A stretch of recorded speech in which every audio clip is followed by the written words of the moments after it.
Silent Night, Deadly Night, one of the greatest Christmas horror films of all time, is getting a remake. So I thought it was a good idea to take a look at the original. So let's talk about it.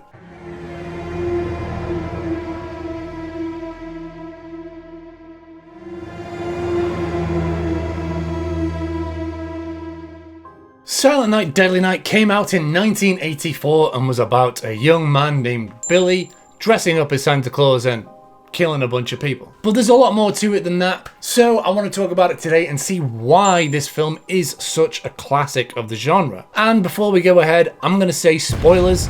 It came out in 1984. It came out 4 years before I was even born, so watch it. When this film came out, it did cause a massive amount of controversy. One of the reasons why is because a lot of people were saying, how could you portray Santa Claus as such a horrible villain? Think of the children. Oh, won't somebody please think of the children? If you are showing your child an R-rated movie about Santa Claus, maybe you should look at yourself. Just saying. Oh, the film is a lot more than just man dresses up as Santa, man kills people. This film is a wonderful depiction of how untreated trauma, yes, it's about trauma, and how the repeated actions of people can influence us to the point where we break, and that can cause psychosis. And there is a lot of time spent in this film building up the character of Billy. And who is Billy? I'm glad you asked. Billy is a young boy who, with his parents, goes to visit his grandpa, who is in a psychiatric hospital. While he is there, the grandpa makes the kid shit himself, basically, by telling him that if he's not good, Santa will come and punish him severely. You see Santa Claus tonight? You better run, boy. You better run for your life. On the way home, bad stuff happens. His family is accosted by a man dressed as Santa Claus, who we see moments before murder someone at a gas station and steal some money. What charity are you with? What the hell are you doing that for? I'm holding you up, asshole. He then proceeds to kill Billy's parents, and while Billy hides in the bushes away from this, sees Santa Claus do the whole thing, even, a little bit of essay on his mother.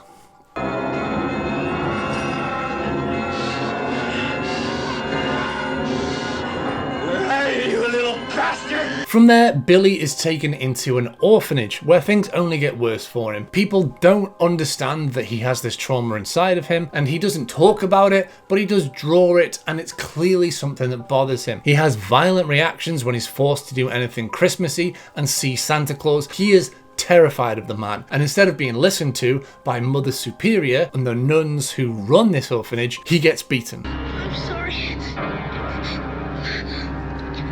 I didn't mean to be naughty.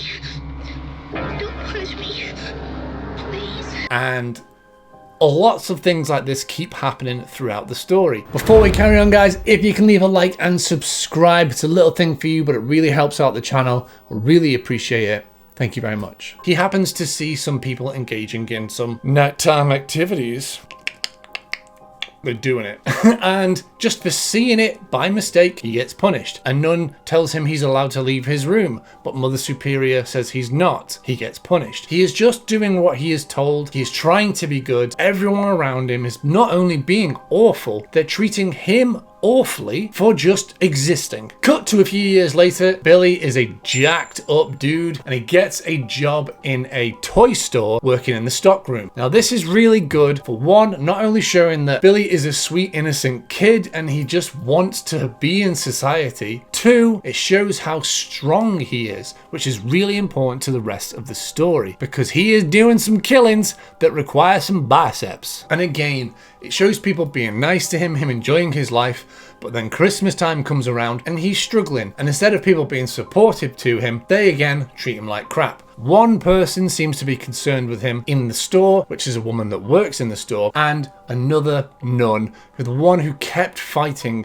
for Mother Superior to listen and understand that he has trauma and he needs treatment. She shows up and she's trying to help him. But after a night of being forced to dress up like Santa and then being forced to see people around him getting drunk and fornicating, he sees a man trying to essay the girl that was nice to him, who works with him, and he snaps.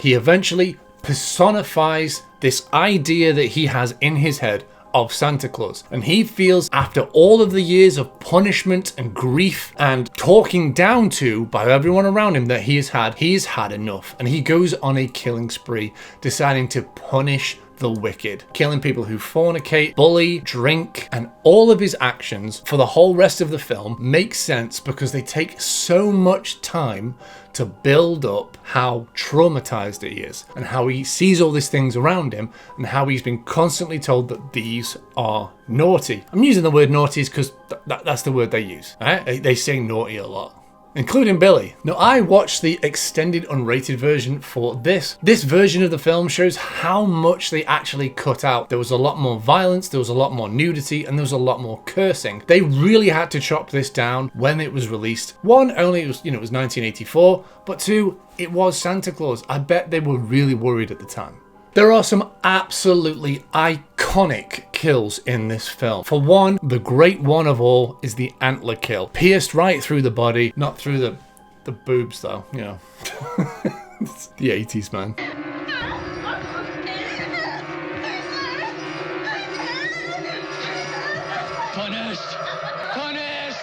There was some bullies that steal some people's sleds and he cuts one of their heads off with an axe. And that scene is absolutely superbly made. It shows the kids going to sled, hearing jingling, and you think, oh no, Billy's here, but boom, it's the bullies.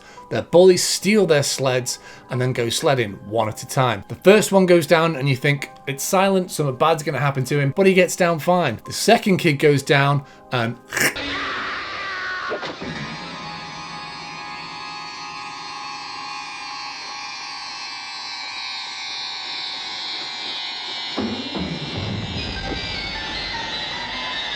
head comes off, he gets a head job. Head job. Grow up, Daniel. On the other side of this, we have the police who are trying to track him down and trying to catch him. But all they know is they're looking for someone dressed like Santa Claus on Christmas Eve. It ain't gonna go well. All of this is led up to Billy going back to the orphanage to punish the one person who deserves it more than anybody else in the film. Mother Superior. She belittles him, she's rude to him, she punishes him for no reason, she talks down to him, she assaults him, all in the name of Santa. And spoiler alert, unfortunately, as he's about to provide the killing blow, he gets shot down by the police. There is no Santa Claus.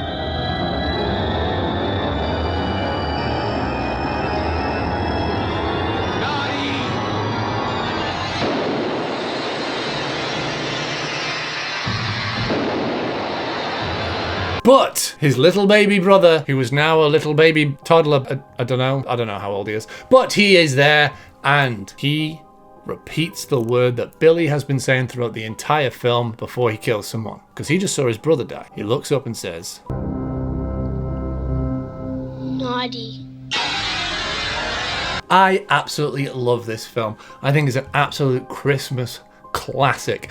It does such a good job of building up Billy, building up all of this stuff around him, building up the, up until the breaking point. It takes its time to really invest into Billy from when he's young to when he's an adolescent to when he is a man, to really just show that all of his life he's been persecuted for no reason and he's been forced and pushed and eventually he snaps. And some of the things, even though you can never justify murder, you can justify why he was so frustrated and why he acted the way he did. Everyone gave him grief. Nobody listened to him. Nobody wanted to give him a time of day. Everything he did, he was always trying to be good, and everyone around him was being naughty. So he just had enough. He became Santa and did what he did best, murder people. This is a Christmas classic for me. I watch it every single year. I think it's such a well-made film. It was low budget, it was 1984, it was a Christmas horror, and they absolutely just did such a fantastic job. This was only a couple of years after Black Christmas, and it's such a different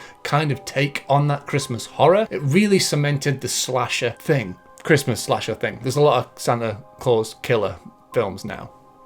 I don't know why. And if you think Billy was a super bad guy, there's a kid that he comes across and she says she's been a very good girl. He lets her live and he gives her a little gift.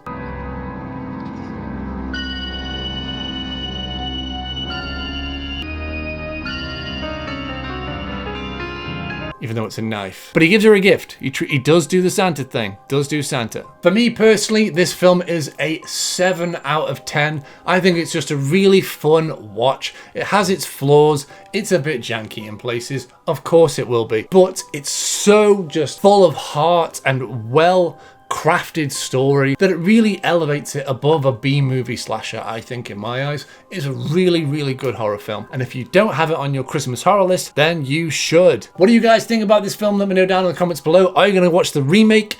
And if it's already out by now, what did you think about it? I'll probably do a video on it when it comes out next week of time of recording. Until then, guys, don't forget to like and subscribe. Follow me on Instagram and YouTube. Follow me on Instagram and TikTok for more news and reviews, and check out my Patreon. It's $2 a month. It'll help keep the lights on. You get exclusive content, and it just really helps support the channel, helps me keep going. And until the next time, guys, happy watching.